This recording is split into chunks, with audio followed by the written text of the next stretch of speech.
Me toca presentar a Paulo Cáceres Guido, farmacéutico, ex docente de la Cátedra Farmacobotánica y actual de Farmacología Clínica, la Facultad de Farmacia y Bioquímica de la UBA. Es miembro de la Unidad Farmacocinética Clínica y del Grupo de Medicina Integradora del Hospital Garrahan. Bienvenido.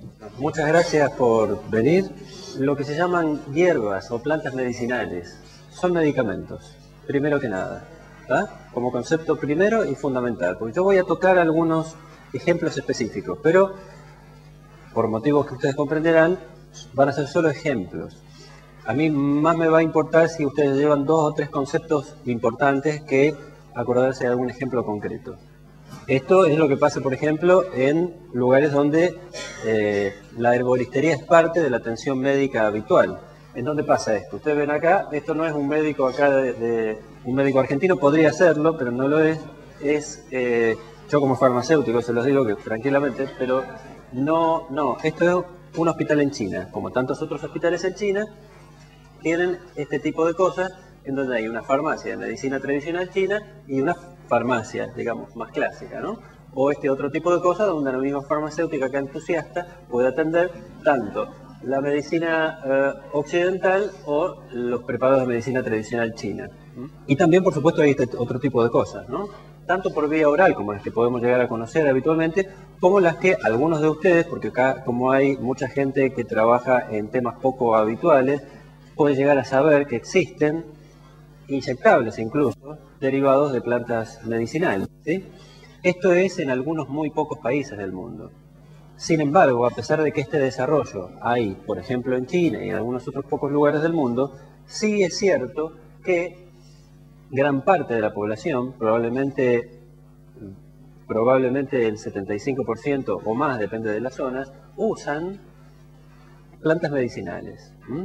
¿Cuál es el problema?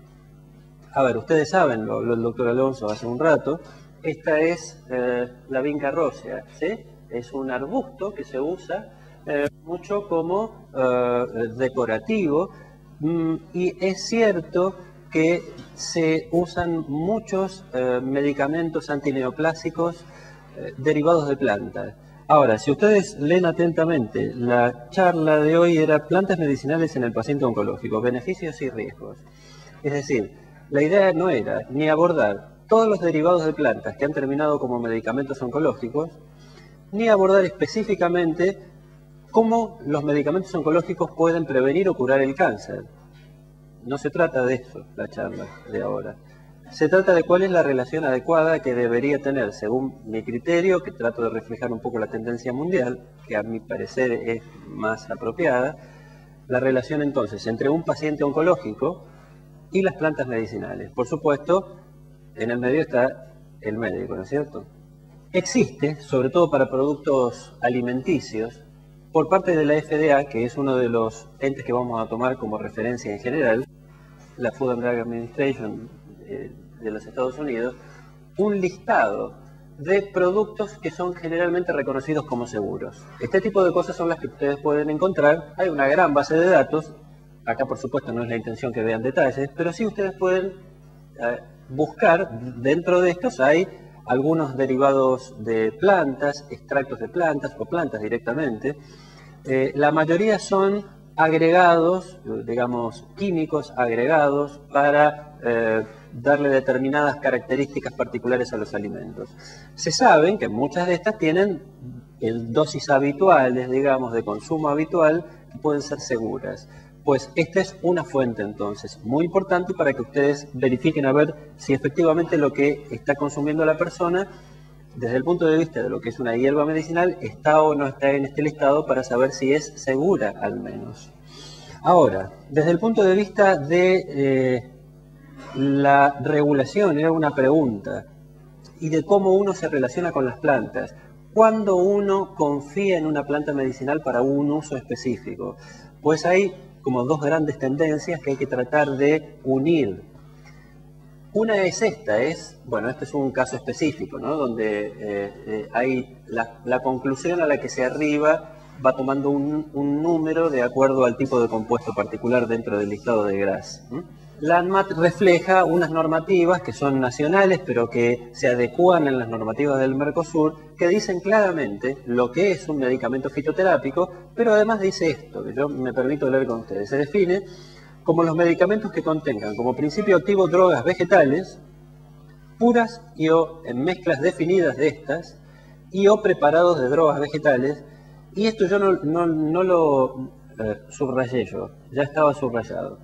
Tradicionalmente usadas con fines medicinales y que no contengan sustancias activas químicamente definidas o sus mezclas aun cuando fuesen constituyentes aislados de plantas, salvo en los casos que así se justifiquen. En definitiva, lo que está diciendo es que el uso tradicional de una planta puede servir como apoyatura para su uso actual en algo.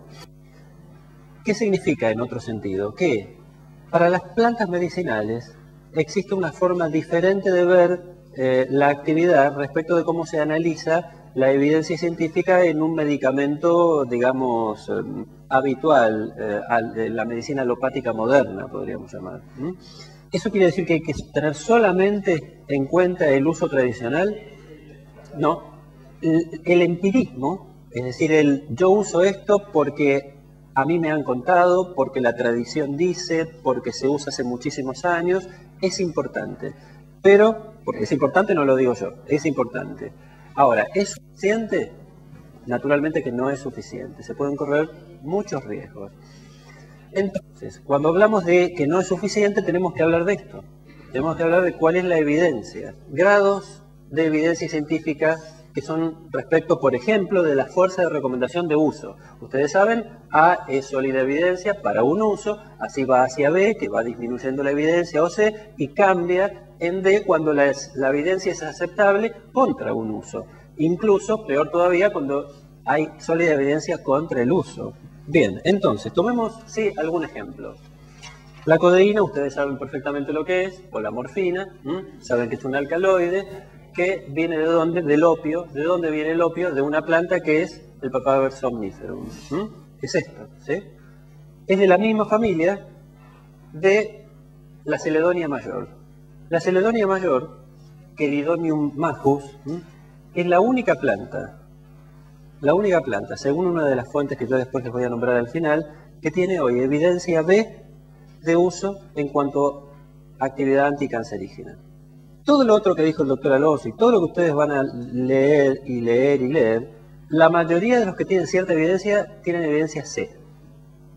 Es decir que lo que indican es que puede ser útil, estoy hablando ahora sí específicamente como anticancerígeno, pero la evidencia es tan insuficiente que hoy no se puede afirmar que efectivamente sean eficaces para los diferentes tipos de cáncer para los que se le plantea el uso.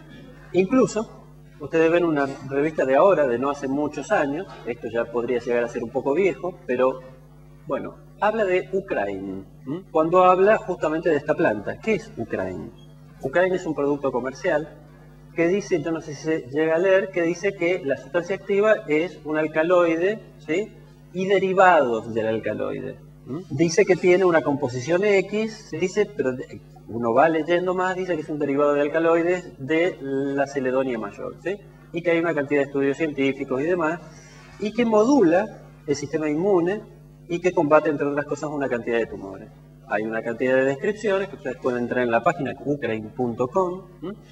El tema es que el Chelidonium majus tiene aproximadamente 30 alcaloides o quizás un poquitito más. Este es uno de ellos. Y el Ukraine se combina químicamente con el tiotepa, que ustedes lo conocen por ahí un poco mejor, que se usa para varios tipos de cáncer, y da un compuesto diferente, que es este que está acá abajo.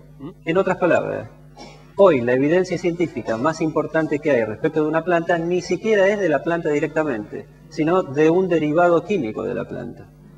¿Está? ¿Eso quiere decir que esta planta no sirve para el cáncer? No. Quiere decir que no hay evidencia que soporte hoy su uso en determinados tipos de cáncer. El ajo es una de las plantas que está dentro del listado del GRAS que mostré al principio. Así que me pareció interesante porque ¿qué quiere decir? Que es útil. Ahora, si ustedes comen 2, 3, 4 ajos, además de tener varios problemas, pueden tener otros varios problemas. Hipertensión, hipercolesterolemia, etcétera, son varios de los usos que se han descrito en el uso del ajo. y es muy buena la evidencia como hipocolesterolemiante, no tan buena como antifúngico y demás, y de hecho está claramente contraindicada en diabetes y úlceras estomacales. Pero además tienen efectos adversos. ¿Sí? Fíjense que acá ya empezamos a abordar usos adecuados y usos que deberían evitarse, que es el tema de la charla, en pacientes oncológicos específicamente. Porque los pacientes oncológicos tienen cáncer, pero tienen una cantidad de problemas asociados, ¿sí? Que son los que muchas veces en realidad hoy sí está un poco más la ciencia relacionada a la fitoterapia cerca de poder ayudar o solucionar. Entonces fíjense que tiene como efecto adverso grave posible la hemorragia, bueno, por supuesto reacciones alérgicas, otras que pueden ser menores pero quizás no tanto, por supuesto tópicas también cuando se usa a nivel tópico, y las interacciones, bueno, algunas muy importantes con anticoagulantes sobre todo. Cáscara sagrada, muy buena como laxante, ¿sí? Ahora, un paciente en pleno tratamiento oncológico, que puede durar a veces meses en medicación por vía oral. Ustedes pueden decir, si en algún momento tiene algún problema gastrointestinal que requiera un laxante, que tome cáscara sagrada, puede ser un problema, porque en sí es realmente muy buena. Pero además de producir dolores intestinales, que eso puede ser habitual en otros laxantes también, el problema es la interferencia con la absorción de medicamentos que pueden ser muy útiles para el tratamiento de su enfermedad de base, por ejemplo. Ni hablar de que la cáscara sagrada, estamos suponiendo que va a ser una cáscara sagrada con los componentes. ¿Cuáles son los componentes de la cáscara sagrada que están estandarizados en algún lugar? En otras palabras, ¿están estandarizados los componentes de alguna planta medicinal? No. Por lo menos no acá y en casi ningún lugar del mundo. Son muy pocos los lugares. Hay un sistema médico japonés, por ejemplo, que tiene como a la fitoterapia como uno de sus patas, sus ejes, y ellos sí dicen que cada planta medicinal que forma parte de su arsenal terapéutico tiene que tener determinado cantidad, porcentaje de principios, digamos, activos o de sustancias activas para esa planta en particular. Pero es una excepción. Prácticamente en el mundo no existe que cuando ustedes van a comprar a una herboristería o a una farmacia tengan claro cuál es el porcentaje de cada uno de los cascarócidos, por ejemplo. Ni hablar que esto varía de acuerdo al momento del año en el que se cosechó, el territorio en el que se cultivó, si hubo mucha o poca lluvia durante el año. Bueno, ni hablar que no sea exactamente el género o la especie de la que estamos hablando, ¿no es cierto? O que sea el género, pero no sea exactamente la especie. O que a lo largo de toda la industrialización, digamos, el proceso de industrialización, haya algún problema de calidad que determine que no haya una disgregación de un comprimido o una absorción adecuada, una distribución, etcétera, ¿no es cierto? Bueno, hay algunas plantas, por ejemplo el muérdago, que es el muérdago europeo, que no tiene absolutamente nada que ver con el muérdago, digamos, de nuestra región, que es un antihipertensivo en Europa, y la planta más parecida acá que justamente produce hipertensión, ¿sí? Que son dos plantas absolutamente distintas en cuanto a familia. Eso encima es una planta que depende del lugar a donde se aloja, porque es una planta que se pega a determinadas partes de un árbol más grande, depende de la planta en la que esté, tiene características diferentes. Con lo cual, el panorama es complicadísimo. Bueno, la hierba de San Juan, ustedes saben, tiene excelente evidencia como antidepresivo y es realmente, ustedes saben que un paciente oncológico puede, entre otras cosas, deprimirse. Y es realmente muy bueno, comprobadamente, muy bueno como antidepresivo. Es decir, que puede tomarlo alguien que está con cáncer o que ha tenido cáncer, podría tomarlo con la debida indicación, sí. Ahora, si está tomando algún medicamento que, ustedes saben lo que es el sistema P450, no se los voy a explicar yo ahora, existen inhibidores de la P450, ¿sí? Como estos que conocen, y también otros como el jugo de pomelo, que es un inhibidor, es decir, va a aumentar la permanencia de compuestos de aquellos medicamentos que ustedes pueden indicar a sus pacientes. Por otro lado, también hay inductores de este sistema metabólico, como esto que ustedes ven y como, por ejemplo, la hierba de San Juan. Lo cual va a hacer, por supuesto, que la eliminación y deje desprotegido al paciente cuando en realidad está necesitando de determinada terapia. Sustratos de la P450, fíjense, ciclofosfamida, ifosfamida, paclitaxel, tamoxifeno, telipócido, varios esteroides, irinotecan, vincristina, es decir, todo que ver con la charla de hoy. Por eso en el 2000 la FDA dice mucho cuidado, sobre todo en cuanto a inhibidores de proteasa, por el tema del HIV, pero esto es extrapolable al tema de la oncología. La equinacia se usa mucho para infecciones de vías respiratorias superiores, algo que no se sabía, un reporte muy interesante de interacción entre la equinacia y el etopócido. Por supuesto que las infecciones, sobre todo también infecciones respiratorias, pueden llegar a ser parte del arsenal que el propio paciente use para automedicarse. Ustedes dirán, pero estas son cosas que hoy por ahí están en internet, pero no se consiguen tanto acá. Hoy se sabe, y esto es una encuesta de hace apenas unos pocos días, 2 de cada 3 pacientes que van a hacerse atender al médico leyeron y cada vez leen más cosas en internet. El mismo internet en donde pueden luego comprarla, ¿no es cierto? Cada vez con menos problemas. La hierba del clavo es otra hierba que ustedes dirán, bueno, pero estas son cosas que, a ver, yo necesito información de gente que haya estudiado en Estados Unidos, en Europa, ahí me van a dar con la justa. Bueno, está bien, hay mucha información y es muy buena. El tema es que justamente de muchas hierbas de nuestra región hay todavía mucha menos información. Esta es una hierba usada en medicina tradicional para los mapuches, para muchísimas cosas, sobre todo para dolores, ¿no? También usada como afrodisíaca, diurética, para inflamaciones gástricas, problemas gastrointestinales, sobre todo de la raíz, tiene también efecto antitumoral. Por supuesto hay poquitísimos estudios disponibles en literatura especializada. Hace muy poquitito salió una interacción muy clara entre hierba del clavo y ciclosporina, en donde se hacía clara referencia a cómo aumentaba terriblemente la concentración de ciclosporina en interacción con la hierba del clavo. Sobre esto no esperen encontrar mucho más que esto, porque no hay. Eso quiere decir que cuando uno se pone a usar una hierba medicinal en el medio de una terapia oncológica clásica, hoy es más el riesgo que el beneficio. Bueno, en dermatología hay muchísimas interacciones o problemas posibles. Los médicos, está claro, esto no es un invento mío, deberían educarse mucho más en cuanto a los beneficios de las terapias, fitoterapias, en el campo de la dermatología. Esto es una de las muchas tablas que hay de interacciones o de efectos adversos de fitoterápicos con plantas, de plantas con antineoplásicos. Ya voy a tratar de ir terminando, pero, por ejemplo, ustedes saben, el aloe es muy bueno. Eso nadie lo duda, tiene muchísimas actividades demostradas. Ahora, una de las posibilidades es usar el aloe en lesiones por radiación. Bueno, ya hay en los últimos 10 años aproximadamente muchos estudios que dicen que no sirve la crema con aloe, y en el mejor de los casos que la crema de aloe tenga realmente aloe, para tratar las lesiones por radioterapia, ¿sí? Esto es uno de los últimos que viene a ratificar lo que varios otros estudios anteriores han dicho. Eso quiere decir que no se puede usar aloe.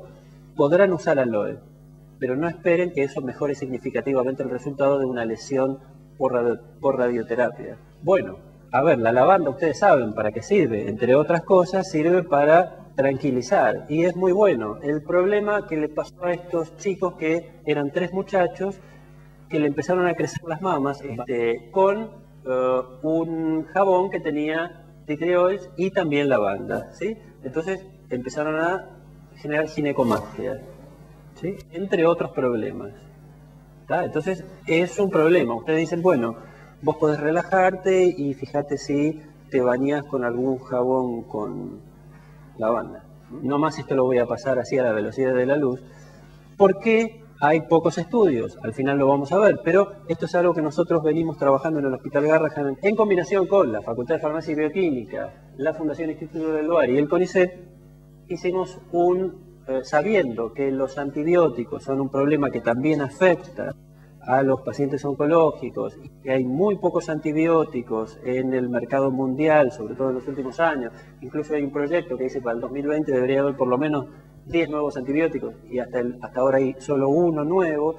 Pues nos concentramos en estudiar específicamente la actividad del Rosmarinus officinalis, que también tiene actividad antineoplásica y se está estudiando, algunas de las personas integrantes de este grupo lo están estudiando, específicamente actividad frente, bueno, estos son los diferentes compuestos, algunos de los compuestos del Rosmarinus officinalis. Esto es lo que pasa cuando uno tiene que hacer, encontrar cuáles son los activos, ¿sí? Fíjense que hay un par de activos más importantes en cantidad que el resto, pero son muchos otros los que están dentro, por ejemplo, de un fenotipo especial del INTA, de Rosmarinus officinalis. Se está en este momento estudiando cuál es específicamente el mecanismo de acción. Hay modelos de laboratorio para estudiar esto y no es en absoluto sencillo.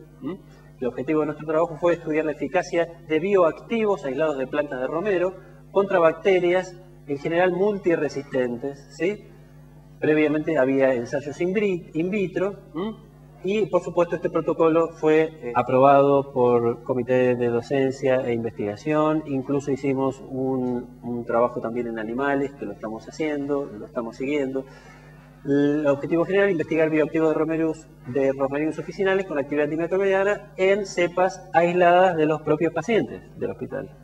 Trabajamos con aceites esenciales o con bioactivos que fueron identificados por cromatografía, ¿sí? Hicimos una cantidad de ensayos que yo ahora les voy a mostrar solamente algunas fotos, por ejemplo, este tipo de cosas. No vamos ahora a profundizar, pero lo que sí pueden percibir es que no es para nada sencillo. Estas son cómo la actividad va siendo afectada por la presencia de un determinado compuesto. A medida que se va aumentando la concentración, va aumentando la inhibición del crecimiento para una cepa, para otra cepa con un compuesto que puede ser el alfa-pineno o el 1,8-cineol o algunos otros. Incluso se hacen lo que se llaman curvas de muerte, ¿sí? Para verificar que efectivamente es bactericida, por ejemplo.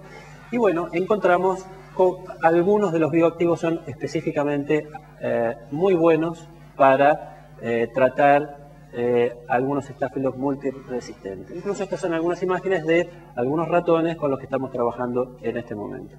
Fuentes confiables en Internet hay varias, algunas son generales, otras son estas tres que yo les dejo o que les puedo mandar por mail después si las necesitan. A nivel local o regional hay varias más, pero a nivel internacional estas son las tres más interesantes, más importantes, más serias y completas. Esta es una imagen de Medline Plus, que hay bastante buena información, mucha en castellano, y esta es del Instituto Nacional de Cáncer, específicamente de la Oficina de Medicinas Alternativas y Complementarias, y esto fíjense es de ahora.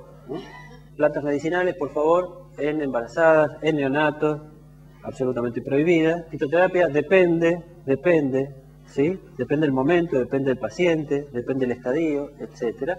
¿Sí? Fíjense cuál ha sido la evolución cualitativa de los artículos de medicinas alternativas y complementarias. En 1993 había 2 artículos por año, en el 73 42, en el 98 400, hoy hay casi 1000 artículos por año, es decir, creció muchísimo. Sin embargo, fíjense, de oncología solamente hay 18.000 artículos por año, de fitoterapia hay 2.000, es poco. Ahora, la relación entre ambos, esto es oncología, esto es fitoterapia, muy poco, pero peor aún es esto. Recién en el 91 hay el primer artículo publicado en Medline que relaciona oncología y fitoterapia, es decir, nada. ¿Y hoy cuántos hay por año? 40, nada. Bien, por lo tanto hay muchos obstáculos para hacer investigación. La complejidad que ustedes vieron era parte del objetivo, que entendieran que si no se hace es porque en parte es muy complejo. Y si no se hace tampoco se puede confiar en algo que no se hizo. O pueden confiar, pero ya es un problema de ustedes. Bien, falta de desarrollo y disponibilidad de productos para investigación. No es fácil hacer un placebo de una planta medicinal, por motivos varios, sobre todo farmacotécnicos y de características organolépticas. ¿Cómo se estima el producto de un solo componente cuando hay una variedad de compuestos, que ya los vimos? Y además no hay forma de armonizar compuestos de prueba, la calidad del producto, que también vimos antes. Propuesta de muchos investigadores hoy en día, hay que aumentar la evidencia disponible, ¿sí? Hacer mucha investigación específicamente en cáncer con hierbas medicinales. Bien, mucho cuidado al prescribir, sugerir usos, ¿sí? Porque muchos daños pueden ser irreversibles, y niños, ancianos, embarazadas o pacientes con patologías graves o crónicas, mucho más cuidado aún todavía. Eso es todo.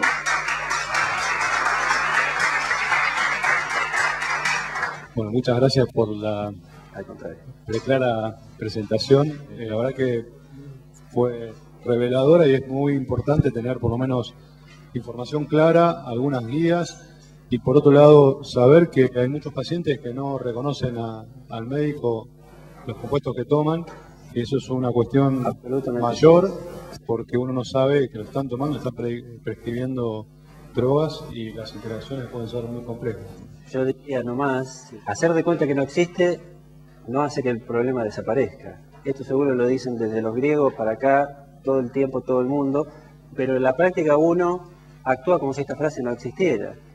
Es decir, el médico escucha al paciente, hace de cuenta que el paciente no toma nada y la verdad es que debería tener muy en cuenta que lo más probable es que algo esté consumiendo. En otras palabras, si la anamnesis es lo suficientemente clara, respetuosa por la cultura y la tradición de la persona, porque eso es fundamental, que uno no crea, ustedes no crean, no quiere decir que el paciente no crea, con lo cual esa distancia se va a estrechar y ustedes van a obtener muchísima más información si son cálidos, respetuosos, ¿sí?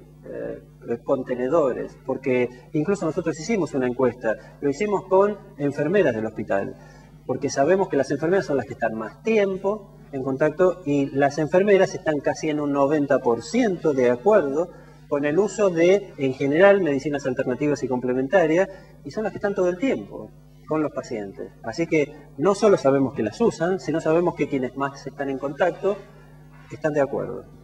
Una pregunta, tal cual se puede hoy comprar y se ofrecen las hierbas en nuestro país, dos preguntas, si se ha hecho algún control de calidad sobre eso y qué es lo que podemos esperar en cuanto a eficacia y seguridad tal cual se las dispensan hoy.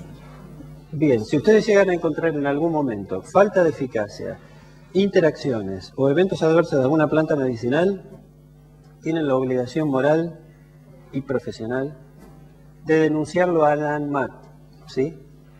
Porque la ANMAT recoge cualquier tipo de denuncia.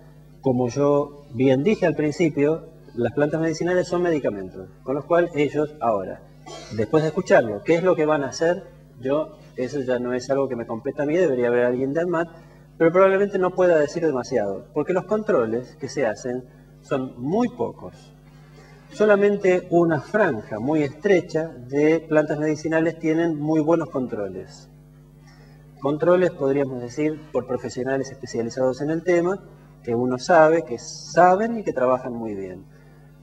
Pero del resto hay muy poco. Y puede haber mucha contaminación, mucha adulteración, y en el mejor de los casos que fuera bien que la planta exactamente sea esa que el médico está indicando, digamos, puede estar siendo mal usada, pues las dosis pueden no ser exactas. Es decir, yo diría que estamos realmente mal, porque además no hay ningún tipo de ganas, de voluntad política de avanzar en una legislación seria sobre el tema.